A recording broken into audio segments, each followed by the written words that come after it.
Welcome to the Niche Pursuits podcast. Are you ready to discover some niche business ideas that actually work? Well, it's time for a motivational kick to jumpstart your next big idea. Here's your host, Spencer Haas. Hey everyone, welcome back to the Niche Pursuits podcast. I'm Spencer Haas, your host for the show. My blog is nichepursuits.com. And as always, I have Perrin with me here as co-host. Perrin, how you doing? Pretty good. How's it going, everybody? Awesome. Today is going to be a really good podcast. We actually have a guest on the show with us, and he is not new to the Niche Pursuits podcast. Today we have back with us for, I believe, the fourth time, Hayden Miyamoto from nohatseo.com. Hayden, how you doing? Hey Spencer, I'm good. Thanks for having me. Yep, absolutely. So I don't know what you're doing to get back on a fourth time, but it better be good, because not everybody gets to do that. No, I'm just kidding. I know what you've been up to, actually. We've had you on previously, specifically talking about, well, originally, how many niche sites you were building and how you were doing very well with smaller niche sites. And then we've had you back on to talk about building out PBNs, finding expired domains, and related matters. But it's actually been about a year. I just checked when the last podcast happened that we published, where we actually sat down and talked to each other. It was about a year ago. And so a lot has happened in the past year in regards to niche sites, SEO.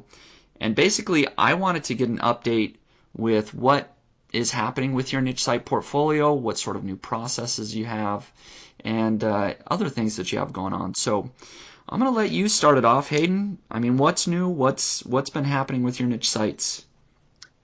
Yeah, well, I guess I kind of got back into niche sites recently. The last time we spoke, I think I was doing more foreign networks and foreign niche sites, and also doing a lot more link sales. But yeah, more recently I got back into it, and we're building out much larger sites. I guess you could call them authority sites, around the 200 page range. And our focus right now is on flipping and, getting as high of a multiple as possible when flipping. I partnered up with a guy who we came down to Mexico, named Nate, and he's done over $250,000 in sales in the last 12 months on his niche sites. And yeah. So definitely moved away from the small niche sites to the larger niche sites. What's the process for? I mean, what's different? I mean, we've talked about keyword research and how you're targeting, specific keywords for articles. Is that still basically the same model, but you're just picking a larger niche and just filling it out more with content? And along with that, why are you going large instead of small? Okay, I guess I'll answer Spencer's question first. So the keyword research, I do a kind of a three-prong approach right now when I build out a site.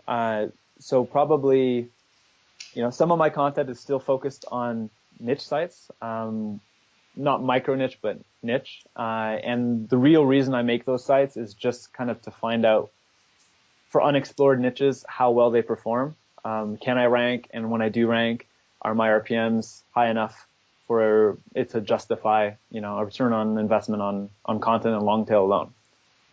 So the rest of my content tends to go into existing sites that are already ranking that do have a high RPM.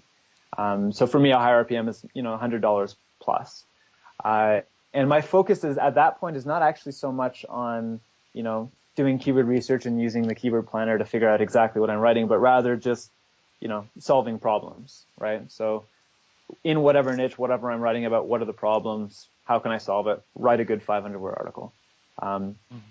So I tend to get, the average tends to be that I'll get about $12 a month, just mainly on long tail stuff, on, high performing niches. And yeah, that pays for itself almost immediately. So. Okay, can you clarify $12 a month? Where is that coming from per article? Yeah, so basically the two metrics that kind of pivot against each other are your RPM, right? and the number of kind of page views that you get per unique piece of content. And obviously, if you're targeting short tail, your RPM drops a lot more, but you get a lot more page views. And if you're targeting long tail, your page views drop, but your RPM goes up, usually. So it kind of varies across all the different sites. Some sites I'll get, like a $10 RPM, but, a good 1,000 page views per unit of content, just because I'm targeting bigger things that are less valuable, I guess, or less monetized. And on others, I'll get like a, $500 RPM and only be getting maybe 40 unique page views a month per article. So that's kind of the metric I focus on. Okay. Yeah, that makes sense. And so you're basically, sounds like you're starting out with a smaller niche site approach to test out a few different markets. And once you see some success with a specific niche, you're then focusing on that site or a few sites and building those out much larger, correct? Yep. And I think the micro niche site side is dead for a couple of reasons. And to answer Perrin's question, the sandbox, as you know, it takes a good 4 to 6 months to start seeing a return. And for me, the whole reason I did micro niche sites was, at the time, a couple of years ago, it was kind of like printing money. You could spend $30 and get $30 back within 45 days, and then you're making $40 a month. So I've just kind of found another way to do that, and that was, by making larger sites that have already passed the sandbox and adding more content to them. And the other reasons to do it is when you have a larger site, your multiples for flipping go up quite a bit. A 200-page site, it's not uncommon to get 24 times multiples through any flipper. Not just Empire flippers. And if you can get even bigger, we're playing with sort of 1,000 to 10,000 page sites and figuring out what we can get out of that. We still don't know yet. Yeah. So you mentioned a couple of things that I want to dig into deeper. First, the sandbox, and then we're going to talk about flipping sites here in a minute. Tell us about the sandbox. I mean, Perrin and I have experienced it, and we've talked about it a little bit. Just the fact that, it's taking up to 6 months to really see much happen with your site. Can you tell us anything more? I mean, is there anything you can do about the sandbox, or is it just you've kind of accepted it, you have to wait? So we've tested quite a few things. So I do these internships usually on a monthly basis, and we get to test a whole bunch of different things from them. The sandbox seems to exist, and it seems to have it exists for a period of time that seems to vary based on I guess almost like the LMS of the keyword you're targeting. So the sandbox almost doesn't exist when it comes to like very long tail terms, but it absolutely does exist, and it might exist for 6 months when you're targeting something with like 10,000 LMS, right? It also seems to hit and target home pages more than it does inner pages. And I'm experimenting with some ways around it. It seems like so far, again, this has only been tested with maybe a handful of domains, like 10 domains or so, but launching on an expired domain and then link building that expired domain the same way you would a new domain seems to bypass the sandbox, or at least reduce it significantly to maybe like only a month instead of 6. So I'll give you an update on that once I have a little bit more data. Yeah, absolutely. So are you using any different methods to actually rank your sites? You've been on here and talked before about using expired domains for links and other methods. What's changed there for off-page optimization?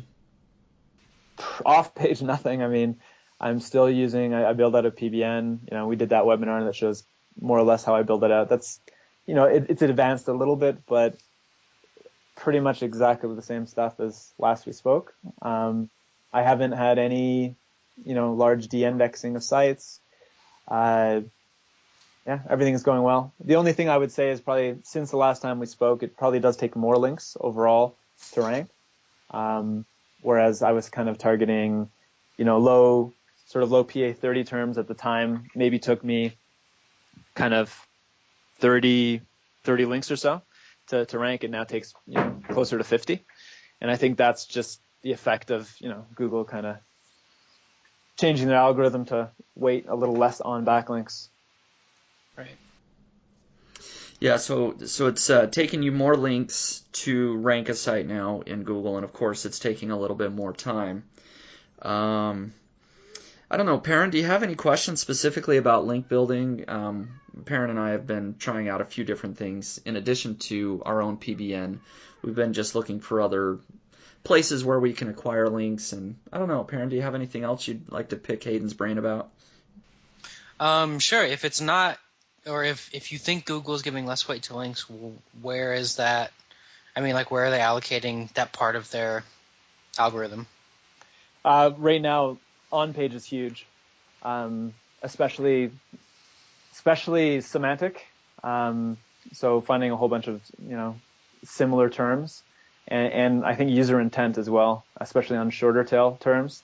So like if my query is some kind of vague query that isn't descriptive, it's often a lot better to target your title to something that is more descriptive or describes an overview that goes into then describing all the other little aspects of your topic. Sure. And then what are some of the most important things to know for on page now that that's being weighted more heavily by Google? Don't do on page like you did it a few years ago. Don't target keyword, just keyword. Don't over optimize ever. Even when link building, never. Now my link building sort of anchor text breakdown is to pretty much, I use up to 30% for like brand or URL, but then aside from that, literally every other anchor is unique. I won't even, and it'll never be the exact. Yeah. And the same kind of goes, just write naturally and try to use as many, semantically relevant terms as possible. Like LSI keywords is what you're talking about there, or are you doing that research somewhere else? LSI keywords. There's a tool called SEO Lyze, Lyze. It was like a German tool, and it's what it does is it takes the top 10 results, and it analyzes all the content in them, and it shows you, I think, like the top 20 or so terms used by all of them and how often they're used. So like, as you guys know, my strategy is kind of like match on page and beat off page.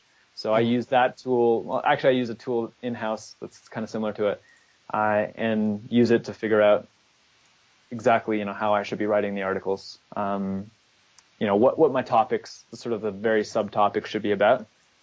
And then I have kind of a whole system now that sends content to writers, and I have a moderation system, and yeah. So how are you doing exact match keywords on page? So clearly, I'm assuming you still want to use your keyword within the title, make it a more descriptive title, but still include that keyword. Are you looking to use it a certain number of times or percentage of times still within that article? Not so much a certain number of times as make sure it's under a certain number of times. It doesn't get over optimized. So what is the magic number to stay, under that threshold of being over optimized? I think it's a balance between your on page and off page, but I probably wouldn't mention the term more than maybe 3 or 4 times. The exact term, or like? I mean, it depends on the term too, right? If it's a 2-word term, just write naturally is basically the answer. Yeah. If it's a 4-word term, I'm probably only ever going to use it once, and in the title, because it just won't come up naturally. Yeah. Yep, I think that makes sense, and that's pretty much, I think, what I'm doing. I mean, I agree with what you're saying there. It's more about, what percentage to keep your usage under, more than try to use it at least 2% or whatever people used to say for that. That certainly doesn't apply anymore. What I'd like to do is, I kind of feel like I want to hear a specific example or at least some numbers. Using this process that you've shared with us, building out some bigger sites, can you give us maybe you don't have to share the URL, but can you give us an example of a site that you built and have taken through this process, and how well is it doing, or if you sold it, how well is it done? Sure. So I guess I recently sold a site through Empire Flippers. It was not quite exactly the same type of site as what I'm talking about now. It was a little bit smaller. It was probably only about a 10-page site, targeting basically a keyword in Australia, but it was a .com. There's a big tip for everyone, I guess. If you do target Australia or Canada or anything like that, make sure you build it out on a .com and use the word Australia or Canada in the domain so that you can flip it. So yeah, we just flipped that site for about, I think, 16K or something. I think we built that out maybe in, I want to say December or January. We started it up. And yeah, I mean, I'm not sure if that's a good example. What sort of revenue was it doing to sell it for 16K? I was about $1,000 a month. Actually, when we listed it, it was a little bit lower. I think it was like $950, and then by the time we sold it, it was at like $1,150. So it did go up quite a bit. Yeah, for me, I wanted to just test selling to see whether it would work. I actually kind of regret selling it because I kind of changed in between that time. I've kind of changed my focus a bit, and I think it did have a lot more potential in being built out. I have another site that we're working on right now. We're just developing several silos out on it, and it's just like the long tail on this site is just superb. It's in the financial niche. Its RPMs consistently over $500, over thousands of page views. So I'm just basically adding tons and tons and tons of content to it, and I want to get it into Google News. And when you say tons and tons and tons of content, how much is that? Well, on those type of sites, I will probably be developing out about 15 silos a month. And a silo for me is essentially 7,500 words. And for the folks who don't know, can you explain just real quickly what a silo is? So a silo is just essentially like a category of the site. So you do keyword research over an entire category. So let's say maybe it would be insurance in this case, if you have a site that's on finance, or maybe even more specifically car insurance, let's say. Mm-hmm. And yeah, so a silo would be doing the keyword research, including long tails on 15 separate articles in this case. And yeah, basically it's like each silo is almost like a micro niche site in itself, but it's all on the same domain. Right. And so you'll do, how many did you say silos you try to do each month, or? Well, on that site, I would probably aim to do about 15 per month. Mm-hmm. And obviously, when you have larger sites, another benefit is it requires a lot less link building. So I still won't link build more than about a link a day. And whereas if I were to develop those 15 silos out as 15 separate niche sites, I would probably require, at least 10 times the total number of links, which means 10 times the PBN. And it probably wouldn't rank as well, and I'd have to overcome the sandbox, and then flipping multiples would be lower, so I couldn't get. So what you're saying is, I'm sorry, go ahead. Oh yeah, just I wouldn't be able to get into Google News. Optimizing monetization would be 15 times harder. So yeah, so let me just kind of throw that back at you so that I can get a better understanding, and maybe some of the listeners can as well. So what you're saying is that instead of having 15 of these related micro niche sites, like maybe car insurance and house insurance would be two separate sites, you might put those as silos on one insurance site, which would mean that you are only building links to that one big site instead of having to build links to a bunch of little sites. Correct. So I mean, there are a lot of advantages. So the link building thing is a huge advantage. The reason I went micro-niche sites in the first place was because of the huge EMD advantage that existed at the time, which is not as big anymore. To me, the biggest advantage is the sandbox. Again, add new silos to existing sites that have already passed the sandbox, and you're fine. You don't have to worry about it.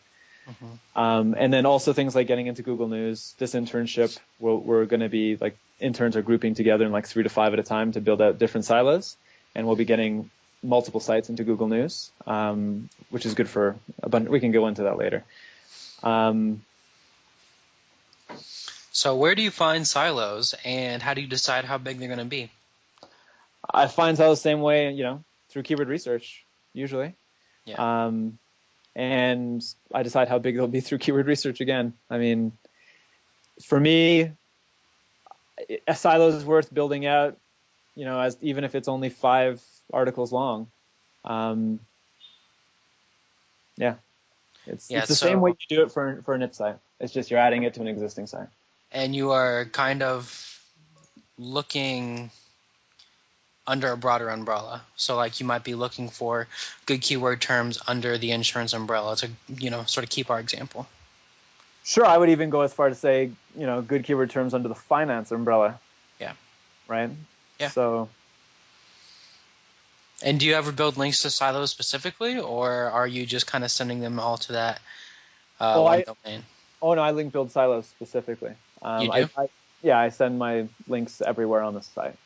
So at a tactical level, that might mean that you're sending links to like the category page on a site?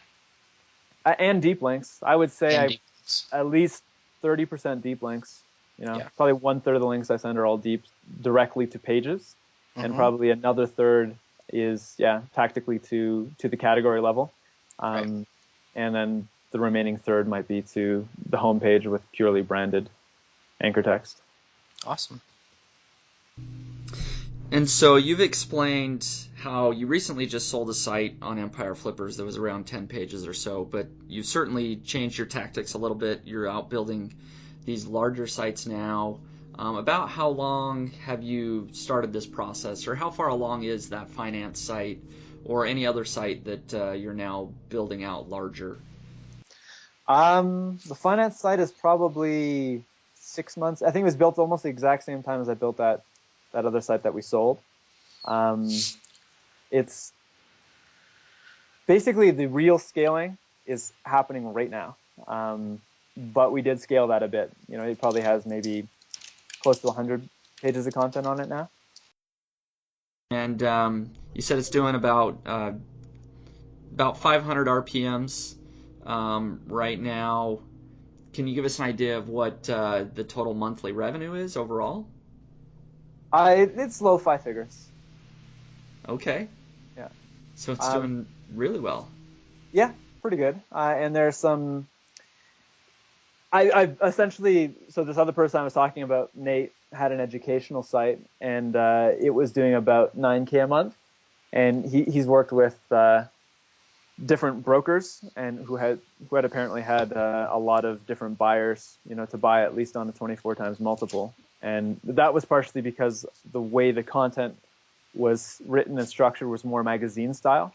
And so that's another way, if you're building a larger site, to kind of get better multiples and to flip better. So don't make it a blog or like a niche site, but make it more like a magazine, an online magazine. Mm-hmm. Also, with bigger flips, a lot of people like to see lower RPMs. So because it seems to, it makes you think like you could just increase the RPM. And often you can do that simply by leveraging other traffic sources. Including social, or Google News, which obviously have much lower RPM and drive your overall RPM down to like maybe $10, even though your RPM on search might be 250. And that just having that extra traffic really helps your multiples and your ability to sell. So that gives people an idea. I mean, this is a low 5-figure revenue per month site. It's doing very well, and you're just starting to scale. So clearly you want to increase the revenue and traffic quite a bit more. Are you going to flip this site at some point? Is that still the plan? You said you've sort of changed your opinion a little bit, or at least with the other site, you said you wished you hadn't sold it so soon. Are you still planning to flip sites down the road once they reach a certain point? Cash flow is always king. So, I probably, in my case, I don't think I need to flip as much. Basically, you need to look at it and think, do you think your sites will not last, more than 15 months for whatever reason? Now, there was a time when I was building these micro niche sites, which were, one-page sites and kind of crap Filipino content. And, at that point, a lot of people would kind of pump and dump. I actually kind of thought it was a bit unethical to flip those sites because the people who were buying wouldn't know what to do, and I don't think really understood the risk. Right. But nowadays, with the sites that I'm building, not only do I think it's like totally fine and that people, that they're safe, but I kind of wonder whether I should be flipping them either. Yeah. So at that time, maybe I would flip 10%, let's say, keep 90%. Yep. Yeah. Do you ever think it's possible to, because after you scale a site, maybe it's in Google News and it's doing a lot more money, do you think it's possible to sell it more as a business instead of just a multiple of a website? Because, businesses sometimes go for multiples as high as 5 years. Oh, absolutely. I think no matter what, if your play is like you have a content site that monetizes through advertising, you're always going to sell at a multiple as opposed to like breaking it down into assets. Yeah. That being said, if you are on Google News, if you have an established social platform, you have a good Facebook, Twitter, you have 10, 20,000 people on an email list, and you've got thousands of pieces of content, you're probably looking at least a 3-year multiple. Yeah. 3 to 5 year, depending on the niche, depending on the buyer. Yeah. So maybe if I can take one step back and ask about just the building of something that big. So say you're planning, or someone out there is planning to build a site that eventually will have 1,000 pages of content and is on Google News and stuff. Is the link building still the same? Would you still throw 50 links at it, like you said earlier, or is it more extensive? It's less. I would throw no more than like 30 links a month, but it would be 30 new links a month. Yeah. And again, it's not like I'm trying to, rank this page for some huge short tail one-word term on the homepage, right? I look at this more as, a long tail play. Yeah, and over the course of a couple years. Over the course of 6 months, really. 6 months, yeah. Yeah. Yeah. But ideally a couple of years. Yeah. Yeah. And so you've also talked a little bit about Google News. Let's dive into that. Have you gotten any sites into Google News? And if so, how did you do that? Or what's the reason why somebody would want to be on Google News? So yeah, I've gotten several sites into Google News. I guess the reason you'd want to get into Google News is the ridiculous amount of traffic associated with it. And it doesn't take that much work. It's basically like 3 short news-related articles a day they say technically 3 months, but you can get in much quicker, especially if it is in either an industry or a geography or a combination that is lacking. I've had people get into Google News with only like a 2-week-old site. Mm-hmm. It just happened to be in like the technology industry in Italy or something like that. Yeah. That wasn't the actual example. Just right.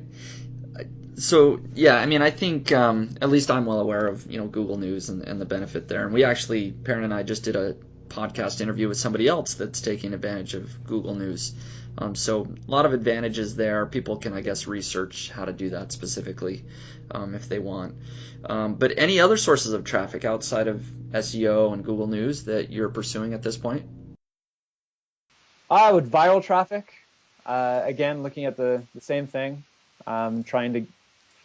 the purpose of the traffic is not to make money so much as to kind of create a community and a sense of community to help prepare a site for flipping, I suppose. But aside from that, I'm not really doing anything with Pinterest or anything like that, if that's what you mean. Any other avenues, yeah. So, okay, so I know, Hayden, you're just one guy, and you have tons of sites, so you obviously have a lot of help. And people out there are listening going, okay, I'm just an individual, solo entrepreneur. I want to create one of these sites that has 100 or 1,000 pages of content. How are you doing this? How are you managing to create so many sites and have so much content and do it all yourself? Well, I don't do it by myself.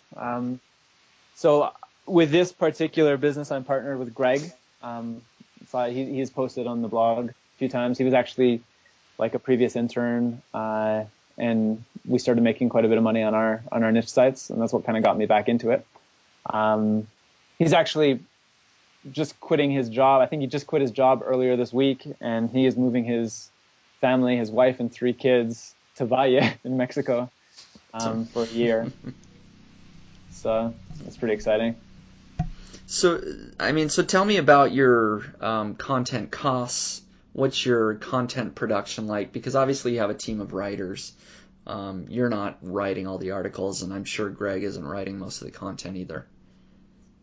Yeah, I mean, actually what we did is there were about 4 interns who I kind of tested an idea with, and I gave them a way, because everyone's looking for a way to kind of generate passive income, and at this time it was actually for No Hat Media, which is my company selling links to SEO agencies, and we had an issue with needing more writers. So I asked them to reach out and essentially find writers who could write at, I think at this time it was 350 word articles for $5. And I told them, I gave them a whole bonus structure that if we hired them on, they get a bonus, and then for forever they would get a bonus of $1 per article, whenever, for the lifetime of that writer. And I sent that out, and I think I probably got like 40 writers back within a week. So based on that, I kind of realized actually there are still a lot of good writers out there. It's just a matter of having a good system to moderate and make sure that they're quality writers. So Han, I don't know if you guys, Han I think was on a podcast or a webinar we did a while back, but Han is a programmer, and he's created a lot of the systems we use to it's kind of similar to the way iWriter works if you're a writer, to kind of take articles and then they go into moderation, and then we have a whole team of moderators that they'll reject the article if there's anything wrong with it whatsoever, and it's just a system. So it sounds like it's a combination of paid per article or some sort of incentive pay as well, that you're able to have this huge team. Yeah, and we kind of lucked out too. We found one woman in the Philippines who has a huge, I guess she's an entrepreneur herself, and she's got a huge staff of writers that will write for us too. So she was like, finding her was like finding 40 or 50 writers who would write at that price too. And just out of my own curiosity, so what would you say your average cost is per article then, that you're writing? And I don't know if I asked how long your typical article is now for these sites as well. So I would say my average cost per article is about $6 or $7 for a 500-word article. Okay. So it would be closer to 7 or 8 if you include the bonuses that I give, like the interns who referred them. Right. And is that the typical length of your articles, is 500 words on these sites? It varies a lot. I would say 500 minimum. Sometimes we'll do like a single page site with, up to 3,000 words of content. It totally depends. So since you already brought it up as well, you brought up the internships that you're doing. Let's dive into that a little bit more, because that's become a big part of your business. You're running these internships with, I know, a lot of participants. Yeah, just give us an outline of what the internship's all about, and anything else you want to share related to that. Yeah, so I've been doing these internships for over a year now, and pretty much everyone has been different. I used to use them kind of to do different experiments, and then really the reason to do them for me was to kind of meet new people and potentially partner with people. I'd say we've had about over 150 interns actually finish their internship, and I've probably partnered with about almost half of them in some shape or form. So what we're doing, at least with the current internship, is we are setting up authority sites, and we, interns learn how to build a PBN site, how to link build, how to build out each silo. including how I do keyword research and structure the sites.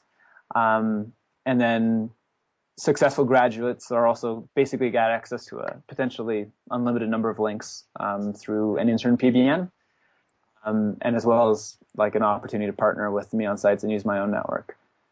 So yeah, that's what the internship's all about. And to answer your question, I like the catch and also about my content costs is that the content that interns provide basically help my sites. And in exchange, the interns get training, access to lots of peers, and unlimited links. So it's pretty win-win. Right. So I mean that's partially the cost of the internship, because otherwise it's free, I believe. Their cost is manual labor, if you will. They have to write content for you and do some other things as they're getting trained to find PBNs. They're finding expired domains. And so that's their cost of entry. And of course, yeah, exactly. It's a win-win. They get all those benefits you just mentioned, and you get some essentially free content, right? Yeah, it's interesting because I think, I've learned a lot through working with a lot of people, and I've had countless number of people write to me and say that the internship was like the step that kind of changed their course in making money online. And it's not so much that, I taught them this technique that would make tons of money. It was, I think, mainly people really, they require some kind of structure and accountability and then some actual friends to forward. And I think that's what people really need is they need a push, and the internship kind of acts as that push. So how does the internship actually work as far as how is the training conducted? I mean, is it all virtual, in person? How does it go? It's all virtual. Yeah, it's all virtual. Generally, you're set into different groups. You're given an accountability partner. The main job of me and Greg, mainly Greg is the one running this, is really doing keyword research reviews and site reviews for you. But yeah, it takes you through the build out of PBN site, link building, usually at least one authority site. Or silos on at least one authority site, and usually one niche site as well. I actually personally know a few different people that have been through your internship, and they do say that it's been a really good experience for them, that they've learned a lot. And of course, a lot of people that have read my blog have found out about you through either the podcasts that we've done or otherwise. And so I've gotten a lot of feedback about the internship.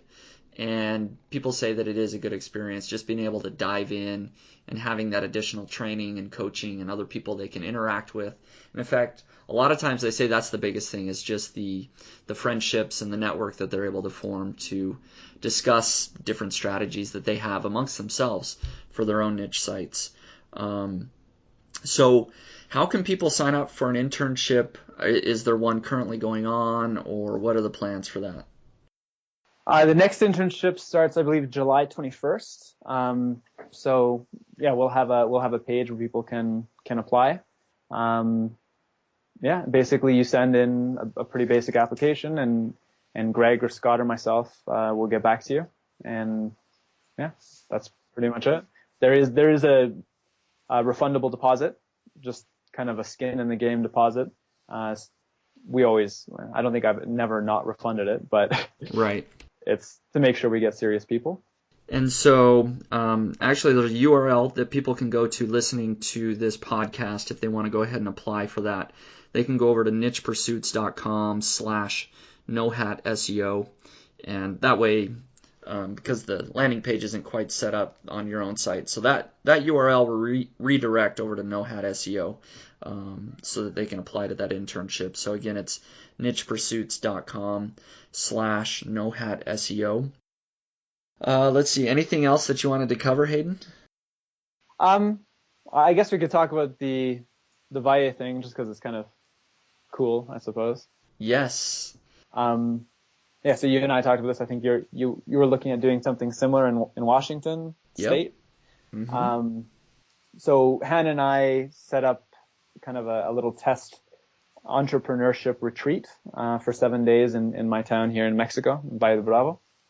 And 9 people came down. Everyone had it was actually kind of very similar to the internship. 7 of the 9 people were previous interns, but the real value was in just meeting people and hanging out for a week. It was really awesome. And, yeah, it was really great.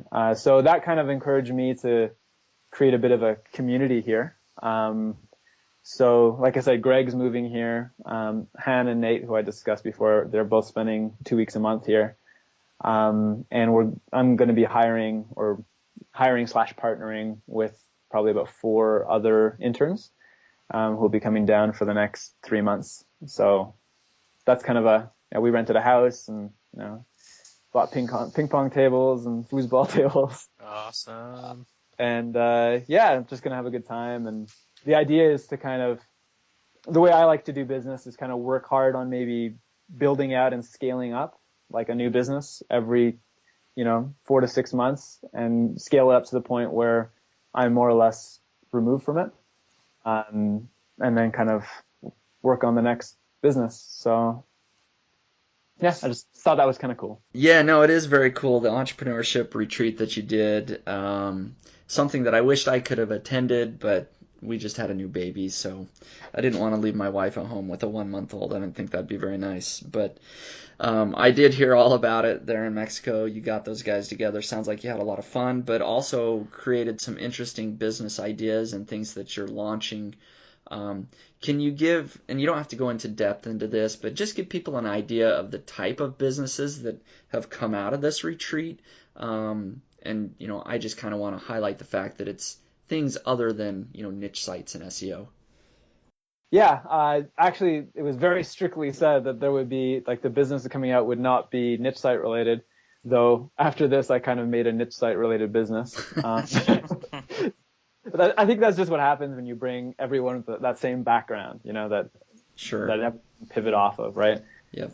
But some of the other businesses that did come out of it, obviously, the whole point for me was also to test whether I kind of liked and enjoyed teaching entrepreneurship. So that's going to be the next big business is for me and Han. We have it's not ready yet, but it'll be kind of an entrepreneurship sort of free course. Mm-hmm.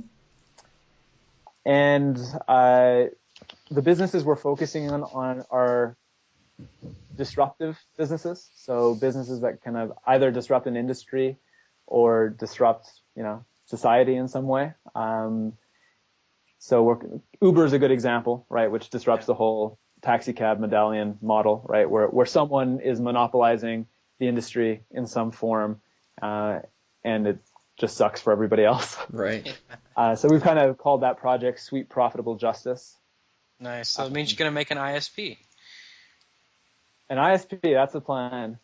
Yeah. Please, God, give me some entrepreneurial justice there. Yeah, that one will be hard. Yeah. Yeah, so the retreat, what came out of the retreat was a lot of really interesting business ideas. We've talked previously about specifically some of those ideas, and they're either bigger ideas or just things in specific industries that are a little bit more disruptive. They have a lot of potential. And so some very interesting things that have come out of that. And this internship is sort of the forerunner to that. You mentioned, a lot of people that were interns ended up going to this retreat. And so anybody that wants to interact a little bit more with Hayden on a one-on-one basis, potentially, the internship really is a great place to start. As I mentioned, I've heard back from a lot of Niche Pursuits readers, and the fact that they've been able to partner with Hayden on different things is really what's helped them launch them into other avenues as well. So again, nichepursuits.com/nohatseo is where you can go to apply for that internship if you're interested. Hayden, any closing thoughts or anything that, any strategies maybe or anything else that we didn't discuss that you'd like to bring up?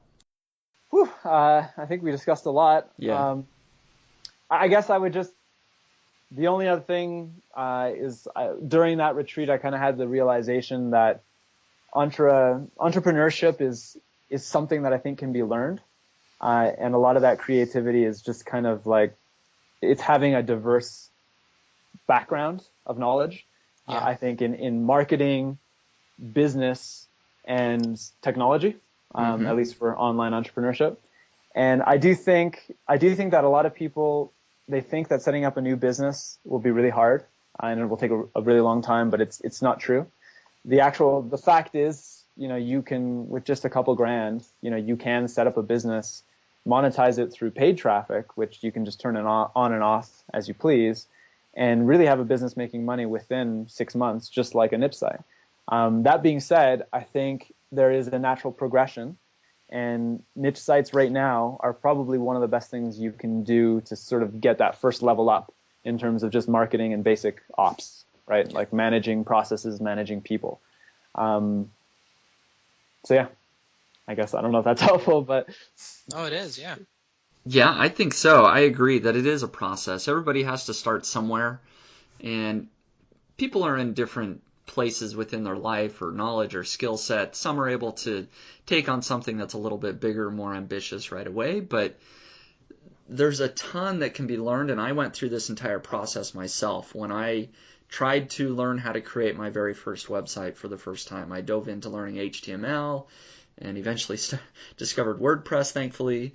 But I went through this whole process of years, honestly, of just dabbling and doing things on the side. So if people want to be an entrepreneur, they need to just dive in and start dabbling, whether that's with niche sites, which, as you said, is a great place that people can get started because it's a fairly low barrier to entry. But you can learn a ton as you scale up that business, if you will. It can lead into a lot of other avenues. But if it's not niche sites, it should be something else.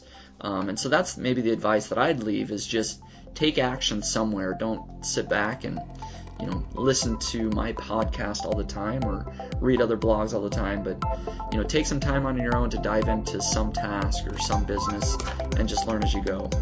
But other than that, that's about it. I appreciate you coming back on, Hayden, for the 4th time. And so I think you provided a lot of good information. I know that Perrin and I will probably sit down after this or next week and discuss our own business and how we might be able to scale our sites based on some of the advice that you've given as well. So once again, thanks a lot. And everybody out there, best of luck in your business. Thanks for having me, guys. All right, thanks a lot.